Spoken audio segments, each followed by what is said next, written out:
বলিউড অভিনেতা সাইফ আলী খান আমরা গতকালই দেখেছি তার বাড়িতে আচমকাই দুষ্কৃতী হামলা আর যাতে গুরুতর জখম হয়েছেন অভিনেতা এবং ইতিমধ্যেই সেই ঘটনার সিসিটিভি ফুটেজ প্রকাশ্যে এসেছে। আপনারা দেখতে পাচ্ছেন তার বাড়িতে যে দুষ্কৃতী প্রবেশ করেছিল তারই ছবি।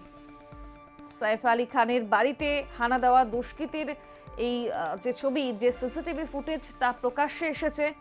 ফুটেজে দেখা যায় এক যুবক দিব্যি ঢুকে যাচ্ছে বাড়িতে। বান্টার বাড়িতে অনুপ্রবেশকারী যুবকের পিঠে রয়েছে একটি ব্যাকপ্যাক, যে ছবি আপনাদের সামনে তুলে ধরছি, এবং অভিযুক্তের পরনে টি শার্ট এবং জিন্স। ক্যামেরার দিকে তাকাতে তাকাতেই যাচ্ছে হামলাকারী।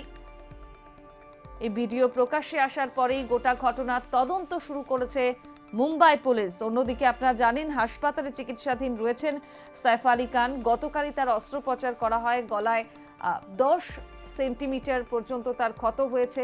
এছাড়াও গায়ের একাধিক জায়গায় ক্ষত হয়েছে সাইফ আলী খানের। গতকাল অস্ত্রোপচার করা হয় তার এবং বর্তমানে স্থিতিশীল রয়েছেন অভিনেতা।